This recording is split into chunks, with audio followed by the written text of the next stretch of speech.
नमस्कार दोस्तों, मैं हूं आचार्य संजय शर्मा। आज हम बात कर रहे हैं पितृपक्ष के बारे में। क्योंकि पितृपक्ष का प्रारंभ होने वाला है और 10 तारीख के दिन पूर्णिमा का दिन है और उसी दिन से हमारा पितृपक्ष का जो है प्रारंभ हो जाएगा। और पूर्णिमा का जो श्राद्ध है वो पूर्णमासी के दिन 10 तारीख से ही निकलना शुरू हो जाएगा। और पितृपक्ष जो है आपका 25 तारीख को अमावस्या है, 26 तारीख से आपका नवरात्रों का प्रारंभ होगा। सबसे पहले बात करते हैं कि पितृ पक्ष या पितृ तर्पण से क्या लाभ होता है। कहते हैं कि पितरों का जो एक दिन है, जो हमारे 365 दिन होते हैं उनके बराबर का एक दिवस होता है। और वो अभी पितृ पक्ष में ही जो है भोजन करते हैं। आपका दिया हुआ अन्न, चाहे आप गऊ को खिलाएं, चाहे ब्राह्मण को खिलाएं, चाहे उनके निमित्त दान करें, वो पितरों को अवश्य ही प्राप्त होता है। लोग कहते हैं कि भाई ये तो आडंबर है, परंतु क्या है, भगवान राम ने जो है अपने पितरों के लिए तर्पण किया। और एक भारत ही एक ऐसा देश है जिसमें सबसे ज़्यादा नदियां हैं और कहते हैं कि जो गंगा में नहाए सब पाप कर जाए। क्योंकि गंगा में पितरों का दान करने से, सोरूजी जाने से, पितृ तर्पण करने से विशेष करके आपके पितरों का उद्धार होता है। बोध गया जाने से पितरों के पितृपक्ष में निवृत्ति हो जाती है और गीता का और गायत्री का पाठ कराने से भी विशेष लाभ होता है। तो पितृ तर्पण करने का भी एक तरीका है। उसमें सबसे पहले जो संकल्प किया जाता है और बोला जाता है ओम हरिओम विष्णु विष्णु विष्णु परमात्मनि श्री श्वेता वाराह कल्पे विवस्मन्वंतरे अष्टाशुत में कलियुगे कलि प्रथम चरणे जम्बू दीपे भरत खंडे आर्यवर्त देशे इंद्रप्रस्थ क्षेत्रे, जहाँ जिस देश में आप रहते हैं उस देश का नाम, स्थान का नाम, अमुक तटे, किस नदी के तट पर हैं जहाँ आप करना चाहते हैं। और तर्पण के लिए सबसे बड़ी जो चीज़ है, हमें अहम को ब्रह्म से दबाना है। और जब तर्पण करें तो जल हमारा इधर से निकलना चाहिए और तर्पण इस तरीके से करना चाहिए। उसमें आपको सबसे बड़ी जो सामग्री होती है उसमें चावल और काले तिल का प्रयोग विशेष रूप से करना चाहिए।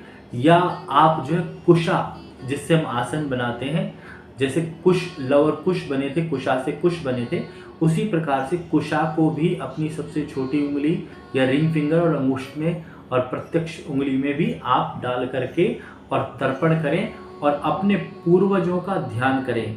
जिसका भी श्राद्ध है उसका श्राद्ध जरूर करना चाहिए। क्योंकि पितृ दोष अगर जीवन में लग जाए तो सारे के सारे काम जो है रुक जाते हैं। लोग कहते हैं हम तो गया करके आ गए हैं, तो अब पितृ पक्ष में जो है खाना अन्न देने की जरूरत नहीं है। बिल्कुल भी ऐसी बात नहीं है, क्योंकि पितृ पक्ष में अन्न का दान जो है आपके पूर्वजों को प्राप्त होता है। कहते हैं कि इनडायरेक्टली अगर आप समझें, आज के युग के हिसाब से, जब फ़ोन नहीं था तो इनडायरेक्टली आप समझें कि मैसेंजर था, फिर उसके बाद में फ़ोन आया तो आप जिसका नंबर मिलाओ वो उसको ही प्राप्त होता है वो नंबर। ऐसे ही जो आप जिसके नाम से, गोत्र से आप देते हो, क्योंकि सप्त ऋषि जो मंडल है आप आकाश में देखते हो, 7 ऋषियों का मंडल है, जो सप्त ऋषि ग्रह हैं, उन ऋषियों की आप संतान हो। मैं भी उन्हीं की संतान हूँ। कोई भारद्वाज की संतान है, कोई भृगु की संतान है। ऐसे ही हम एक कुल से आ रहे हैं। ऐसे ही भगवान राम ने जो है तर्पण इसीलिए किया था कि उनके पूर्वजों को भी वो फल प्राप्त हो। चाहे भगवान राम हो, चाहे कृष्ण हो, कोई भी हो, जिसने अपने जीवन में पितरों को पितृ पक्ष में दान नहीं दिया या दान का संकल्प नहीं किया, ब्राह्मण को, गौ को भोजन नहीं कराया, उसको जो है शुभ फल की प्राप्ति नहीं होती। इसमें जो है पितृपक्ष में आपको 4 जो रोटियां निकाली जाती हैं, गाय की, कुत्ते की, कौवे की और अग्नि की।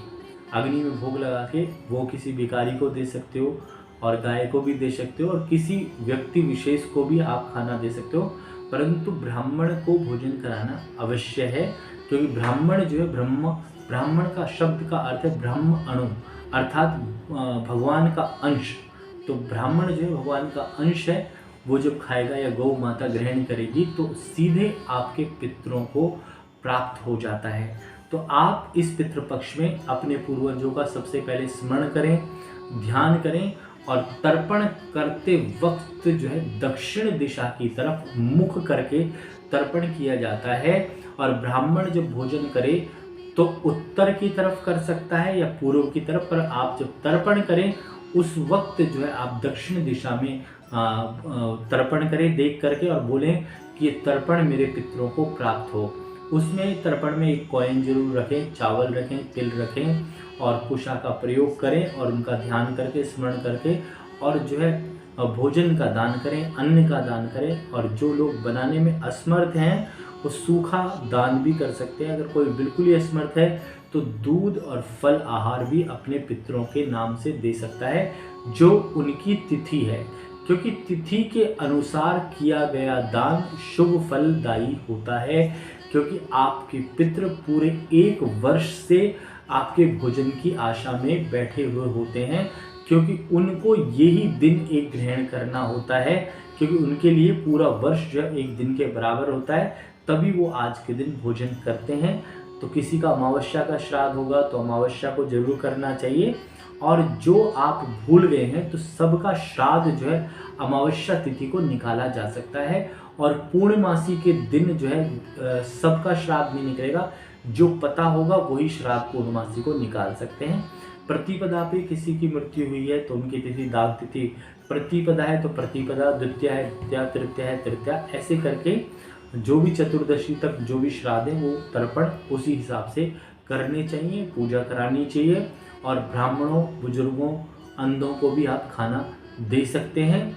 और गाय को, कुत्ते को और कौवे को भोजन कराना अवश्य श्रेष्ठ रहता है। और गरीबों को भी अन्न का दान करें। और अपने पितरों के नाम से वस्त्र का दान करना, क्योंकि वस्त्र भी जो है पितृ ग्रहण करेगा, तो आप किसी गरीब को या ब्राह्मण को वस्त्र भी अवश्य दें।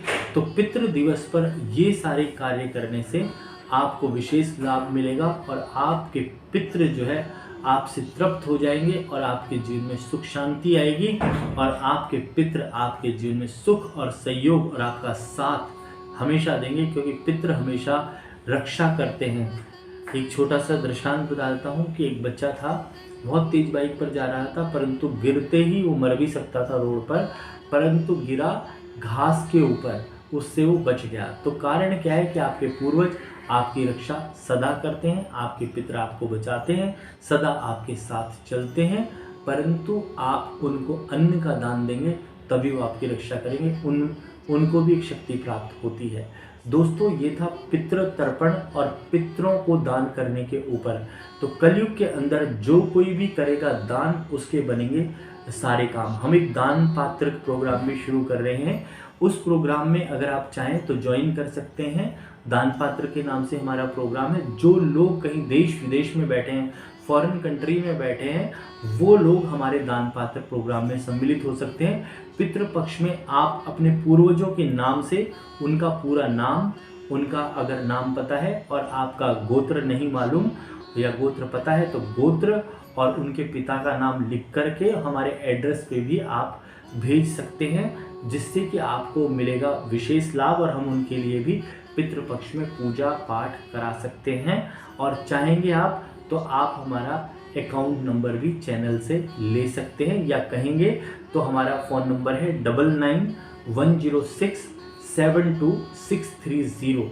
इस नंबर पर आप कांटेक्ट कर सकते हैं। अगर आपकी पूर्ण श्रद्धा और विश्वास हो तभी इस नंबर पे कॉल करना, जिससे कि हम आपको अपना अकाउंट नंबर दे सकें। जो देश विदेश के भाई हैं, और दान पात्र में जो भी आप अपने पितरों के नाम से अर्पित करेंगे उससे ब्राह्मणों को भोजन कराया जाएगा और उनको द्रव्य दक्षिणा भेंट की जाएगी, वस्त्र दिया जाएगा। और जो खुद कर सकते हैं तो मैं उनको यही करूँगा, खुद ही करें। अगर असमर्थ नहीं है तो खुद करें, और अगर हो सके तो गंगा में आकर के स्नान भी करें। दोस्तों नमस्कार, मैं हूँ आचार्य संजय शर्मा।